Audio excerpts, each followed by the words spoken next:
Hey guys, it's Janet here with my very first Z-Fold card. I am so excited. They are so much easier than I thought they would be. They're probably one of the easiest folds out there, but it looks like a really wow card, but it is so easy to do. For this card, we are once again featuring the Easter message. I love this stamp set with the beautiful cross with the linens, the palm frond, the lilies. Happy Easter, he is not here, he is risen. Make sure that you're visiting me at remarkablycreated.com because I kind of got carried away with this stamp set and there's lots of great samples featuring it on my blog. So for this card here, I decided to pair the Easter Messages stamp with the Serene Scenery paper. I loved the sky paper and it made it just look like the cross was up on the Calvary Hill with the sky behind it, and I just love that look. To me, it was just really pretty and clean and simple.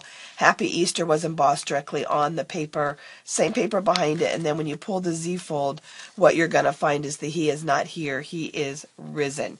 Now, one of the things you're going to notice as I pulled this, that remember this was my first Z-fold, and you notice this came up a little bit. I'm going to tell you how to do it differently than I made it my first time so that you don't have pieces pulling up like that, because this is going to get some wear and tear as people are pulling and moving on it. So let's go ahead and let's make this card together.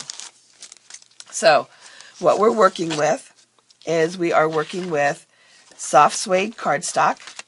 I've already pre-embossed on crumb cake the cross image. We also have some of the Serene Scenery paper cut, and I do have Whisper White cardstock cut, and I also chose to work with Sahara Sand, and then this is a little bit of our Falling in Love Designer Series paper, so mixing and matching. I thought it all went really well together. And then lastly, a piece of our beautiful crochet lace trim. So let's start first with some of the basic folds. I'm not a big, measure a whole lot, cut a whole lot kind of girl. So I'm going to show you some of the shortcuts and the way that I did it. This cardstock is cut lengthwise 11 inches by 4 1/4, excuse me. So we've got that. Now, you could choose to measure if you want. What's half of this? What I chose to do was simply bring that end in to the crease that I just made and crease it down really good.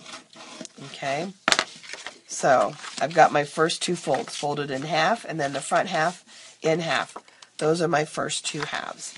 Now what I'm going to do before I do anything else is I'm going to add my papers. And these papers are done so that you've got two pieces that are 2.5 by 3 inches and one piece that is 5 1/4 by 3 inches. And again, I will have all of these dimensions on my blog at remarkablycreated.com.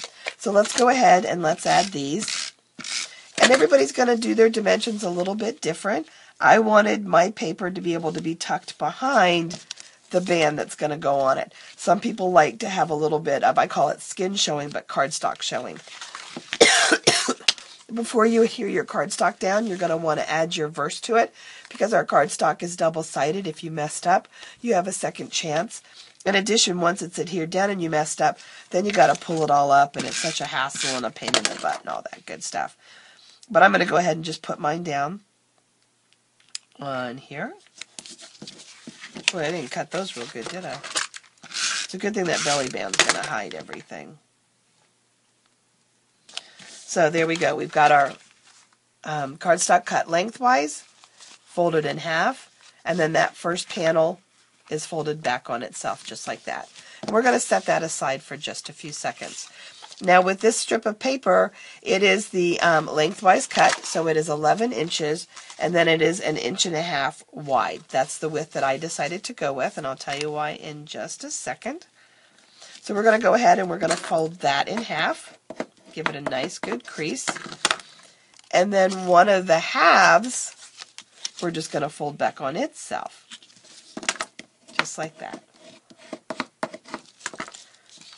And we're going to do the same thing with our piece of Designer Series paper.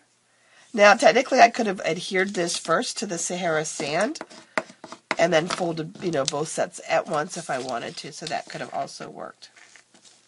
So now the reason why I cut this at 1.5 inches is so that I could cut my 12 by 12 paper at 1 inch, and then I could get 12 1-inch pieces out as I'm working on this project. So now what I want to do is I want to adhere, starting at this end. So I want to line up my creases and my folds. And I didn't cut this before I started. I am so sorry, guys. Oh, man, oh day, is this cold hung on forever. I tried to not do videos for a while just because it was. Now, I used snail. If you really, really want this to adhere, I'm going to recommend tear and tape, and I am going to use tear and tape here for the next part of this project. So what I'm going to do is I'm going to do two. Oops, hold on, Meg. I think this through here for just a second. Hold on. Let's talk about this for just a second. So, I only want adhesive on this part right here, and then I only want adhesive on this part. So let's start first with this part, and you'll have a better understanding of what I'm talking about. Okay, so on this short fold here, we're going to add excuse me, our tear and tape. And I'm going to do 2 rows of it so that it's really, really secure. And let's go ahead and pop those backings off.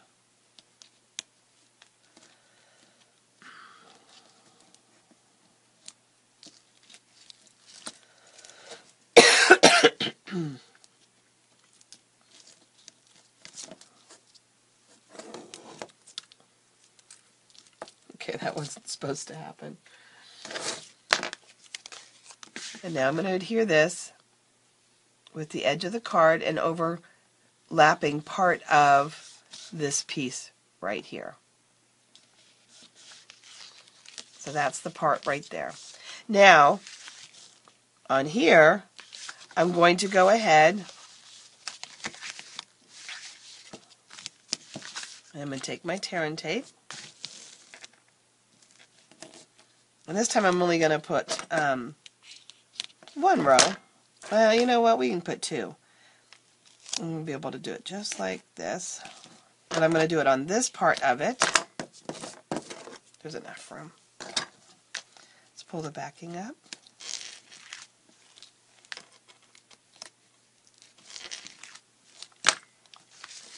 And we'll go ahead and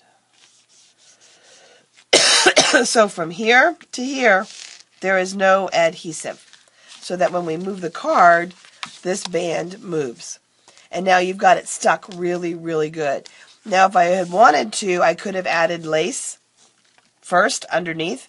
I can also add lace on top of it, okay, which is what I'm going to choose to do. I'm going to go ahead and take my tear and tape, and I'm going to run it the length of this border right down here. And I like using the tear and tape with the lace trim just because of the softness of the fibers. It does really kind of get hold of them. There we go. And let's go ahead and let's pull that backing off. I know I was cutting it with scissors, but technically you could also tear it. That's why it's called tear and tape. It tears very, very easily.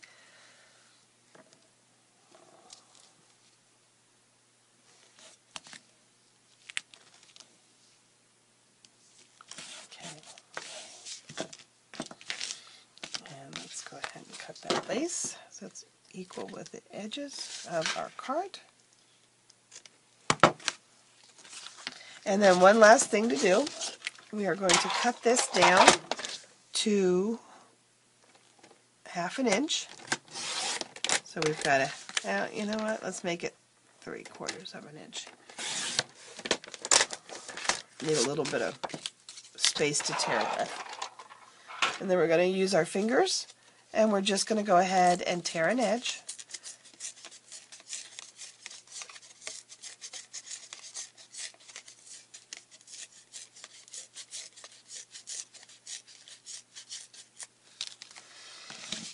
And then I'm going to adhere that on here. I'm going to choose not to score it ahead of time, and what I'll do, I'll show you in just a second. Let's add. Needed to be at least 1/4 inch wide so that I could add the tear and tape to it. You could also choose, if you wanted to add a little bit more depth to the torn edge with daubers and sponging and all of that kind of stuff. We're not doing that in this video, but it is something that is a possibility and an option for you.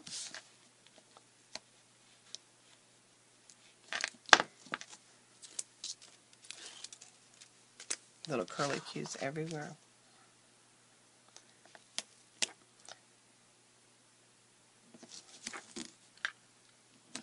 Okay, so now what I'm going to do to get the creases is, once I've folded it, I'm just going to bend, or not bend, I'm going to use my scoring tool to make sure that there are nice, good creases and scores in there.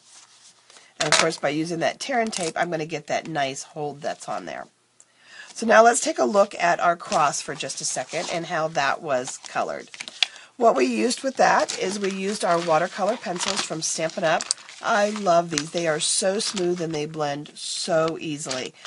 We kept it really, really simple. I just simply grabbed a little bit of the brown and I came in here and just kind of held the pencil on its side and colored in between the white embossing.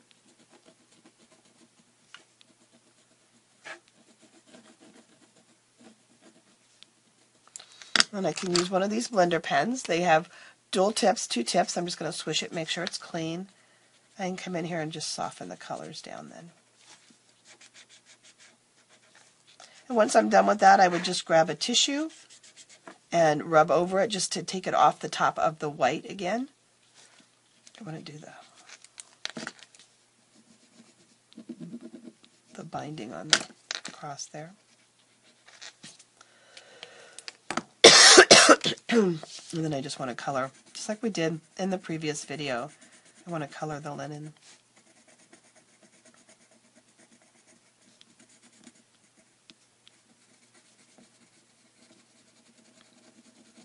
Just wanted to add more drama to the shroud by adding the white as opposed to having the crumb cake.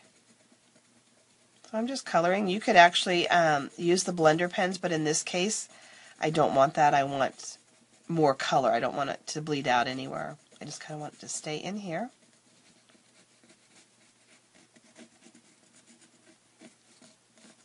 And then the last thing that you'll do is you're going to take your scissors.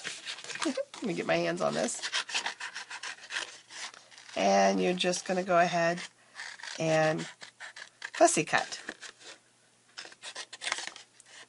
This was something I used to I just never enjoyed doing. And of course, you know, we've got so many punches and dies. Everybody's always saying, oh my gosh, don't you have a die for that or a punch for that? But once I started doing more and more of it, it actually became relaxing. It's kind of like coloring. And we sell really nice paper snips, so they're really good to work with. What I have noticed, though, with fussy cutting is that I do need to wear my bifocals. So that's just the only, I feel my age when I fussy cut. But it is relaxing.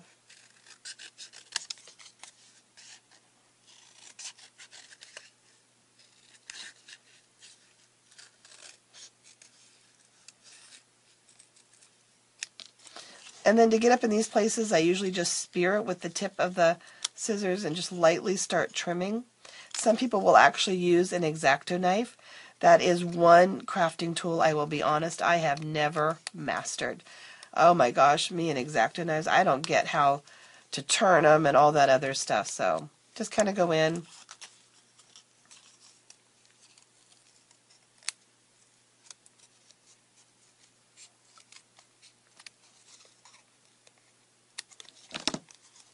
Okay.